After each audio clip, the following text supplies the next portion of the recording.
My dad called at 3 a.m. to say my building was on fire. But I just laughed. Dad called at 3 a.m. Your building's on fire, hope you're insured. I just laughed because the phone rang in the dead of night. That shrill sound that doesn't just wake you, but rips you from whatever fragile dream you were holding on to. 3 a.m. My chest tightened before I even reached for it, because when your phone rings at that hour, it's never good news. I fumbled in the dark, my hand shaking, my eyes barely open, and then I saw his name on the screen. Dad. I answered, my voice rough, half asleep. Hello? His voice came sharp, cruel, almost amused.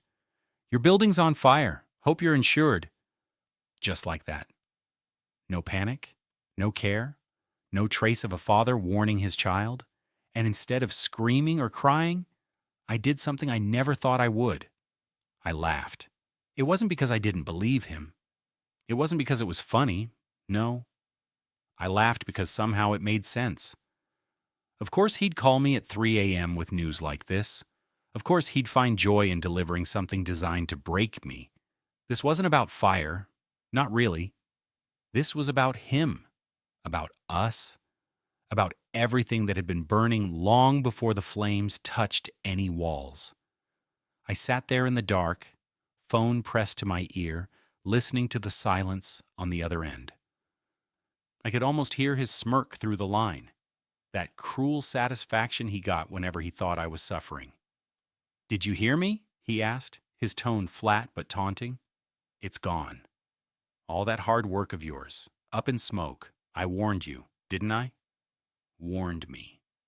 That was the word he always used. Warnings. Like he was some prophet, some wise man who knew better than me. But really, they weren't warnings. They were weapons, subtle daggers hidden in every conversation. I leaned back against the wall, staring at the ceiling in the dark. My heart should have been racing. My breath should have been shallow. But all I felt was this strange, heavy calm. Because deep down, I knew. This wasn't an accident.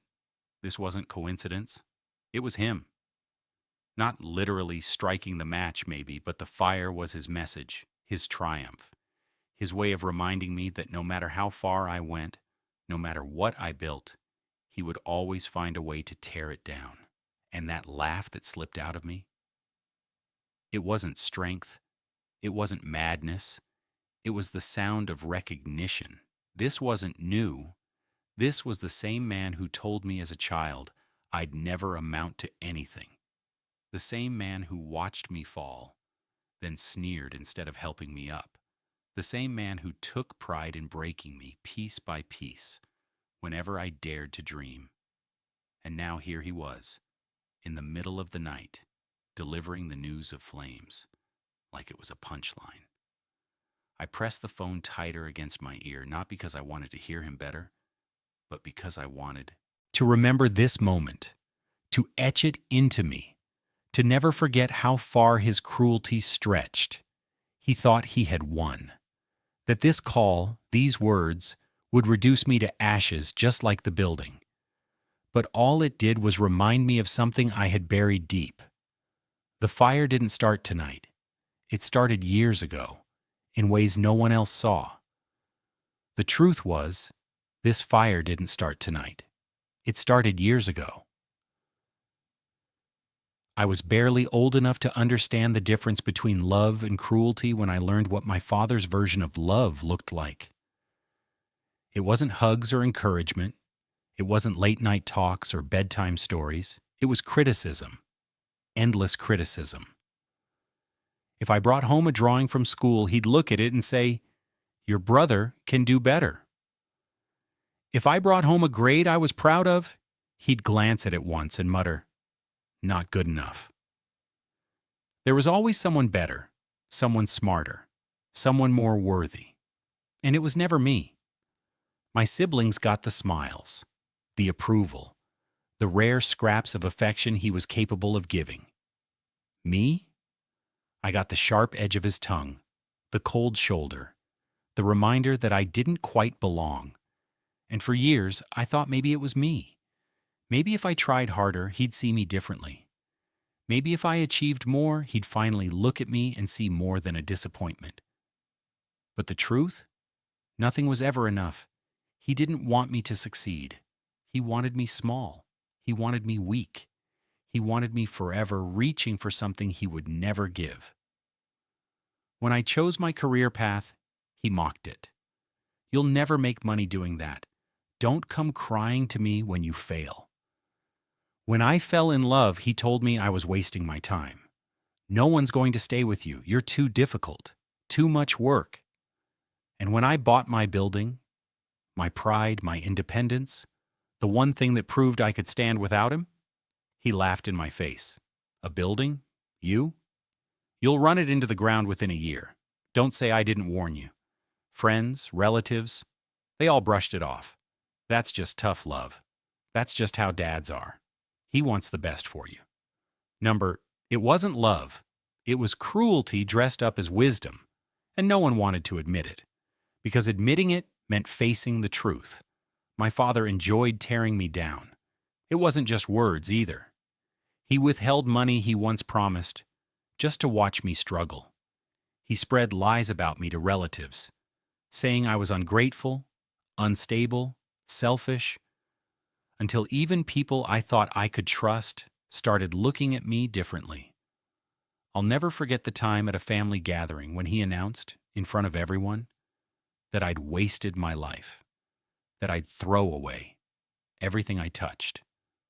Laughter followed, but it wasn't mine. I swallowed my shame in silence, cheeks burning, while he sat back in his chair with that smug grin. Every humiliation, every betrayal, stacked like dry timber, waiting for a spark. And now, years later, here I was, staring at my phone, listening to him tell me my building was burning. A coincidence? It was the perfect symbol. The flames outside were nothing compared to the ones he'd been fanning inside me since childhood. For a long time I thought I had escaped. That distance, hard work, and building my own life had freed me from his shadow. But shadows have a way of stretching further than you think. Because just when I thought I was safe, just when I believed I had finally broken free, I stumbled across something that made my stomach drop. Documents. Proof that he hadn't just been rooting for me to fail. He had been planning it all along.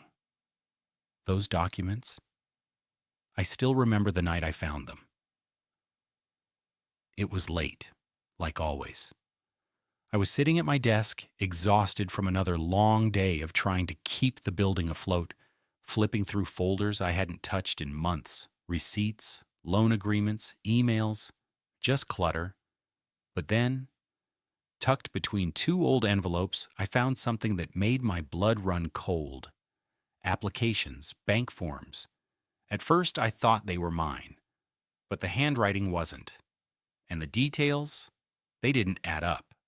Loan requests in my name that I never filed. Approvals that had been quietly withdrawn. Red flags all over the page. And the signatures, my father's. Forged notes, subtle changes, little strokes of his pen that connected him to my failures. I dug deeper. Emails between people I once trusted. Business partners who had suddenly backed out of deals with me. Friends who had grown cold. Family who stopped answering calls. And there it was, spelled out in cruel, casual words. Her dad says she's unstable. I don't want to get involved with her if her own father doesn't believe in her. He says she's reckless, that she'll drag us down. The man who was supposed to protect me had poisoned every room I walked into. He had been pulling strings for years, cutting off every chance I had before it could grow. And the building, my one symbol of independence, my proof that I could create something on my own, he had circled it like a vulture. I found insurance notes, copies of policies he shouldn't even have known about.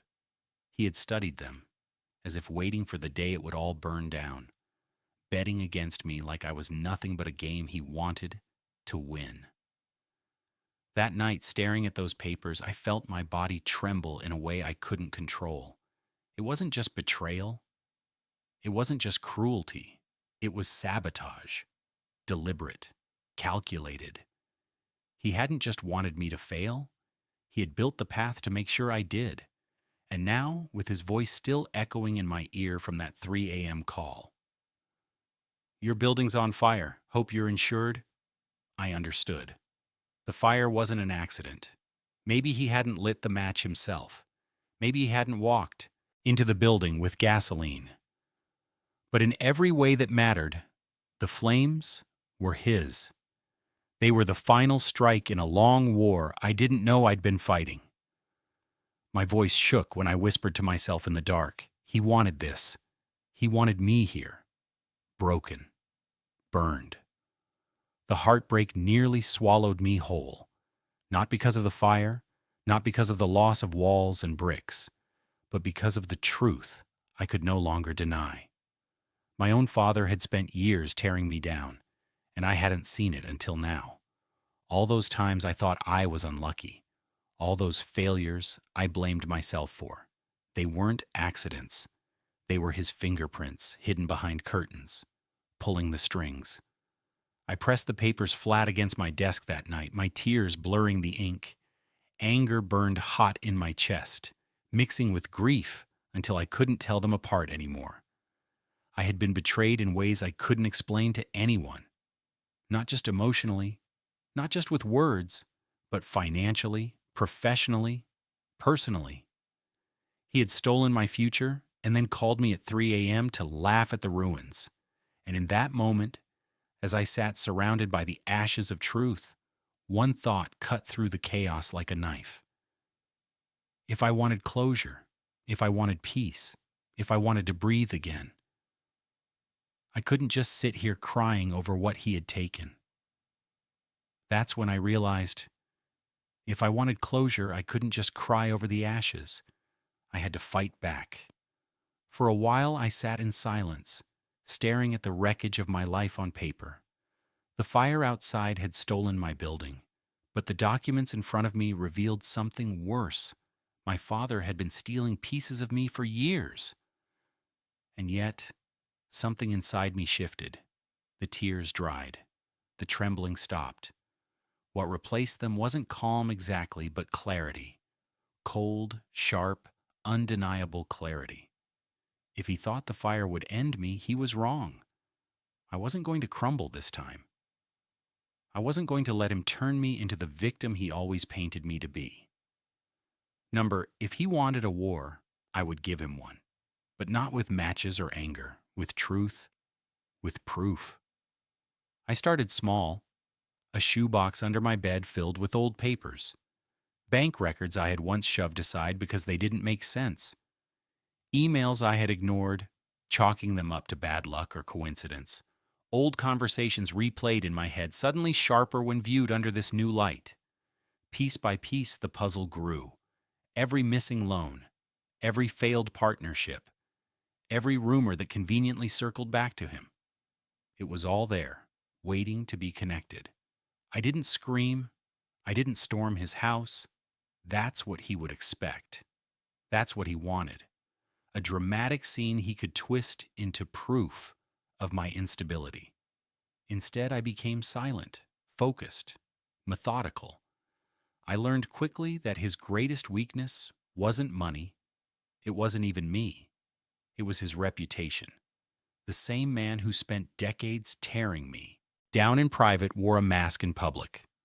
The devoted father, the respected man, the one everyone trusted.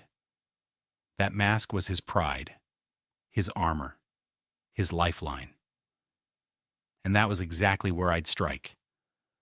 I spent weeks collecting everything I could, copies of the forged loan applications, screenshots of messages, even whispers from people who once believed his lies, but were now willing to admit the truth. The more I gathered, the stronger I felt. The weight on my chest began to lift, replaced by something else. Resolve. He wanted me broken, hiding in the shadows of his power. But the more evidence I had, the more I realized I wasn't the one trapped anymore. He was. I pictured his face when the truth came out. Not in some quiet conversation he could dismiss, but in front of people he couldn't control. People who would see the man behind the mask for what he really was. The man who sabotaged his own child. The man who laughed at her pain. The man who lit fires not with flames, but with lies. My heart no longer pounded with fear. It beat with anticipation. Because when the day finally came to confront him, I didn't show up empty-handed. The day of the gathering came sooner than I thought it would. A family dinner, the kind I usually avoided because I knew exactly how it would go. Him at the center, everyone orbiting around him, his words shaping the narrative of who I was. But this time I didn't avoid it. I showed up calm, steady. A folder tucked under my arm, my phone charged, every piece of proof ready. He didn't expect me to walk in with my head high. He smirked when he saw me, the same smirk I'd seen the night he called at 3 a.m. His voice carried across the table, loud enough for everyone to hear. "Surprised you showed up. Heard your little project went up in smoke." Laughter. Nervous chuckles from people who didn't know better. My chest tightened, but I didn't break. Not this time. I let the silence fall before I spoke. "You know what's funny?" My voice didn't shake. It wasn't just the fire. It was everything leading up to it. Every loan I didn't get, every partner who walked away, every rumor about me. The table grew quiet. My cousins shifted in their seats. My aunt frowned. My father leaned back in his chair, smug, confident, certain I wouldn't dare go further. That's when I pulled out my phone. "Here's the first text," I said, reading it out loud. "Your building's on fire. Hope you're insured." I let the words hang in the air. Gasps rippled across the table. My mother's hand flew to her mouth.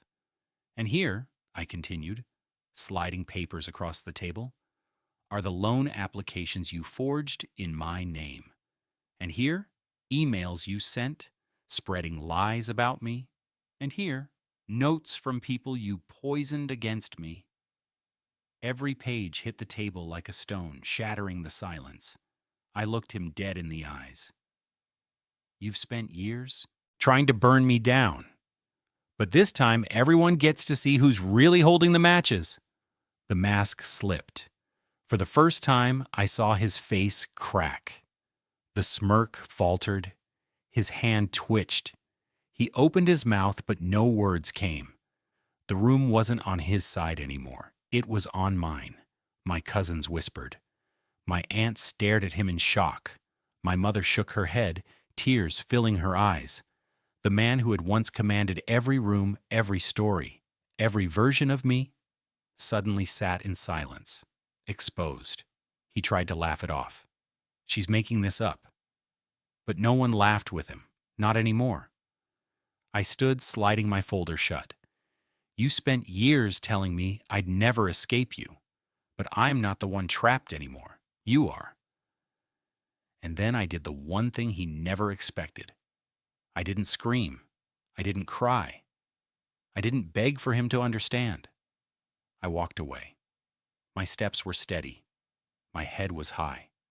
My son's hand slipped into mine as we left the room, and for the first time in my life I felt free. The fire hadn't destroyed me. It had set me free. They thought the flames would break me, but instead I walked through them stronger than ever.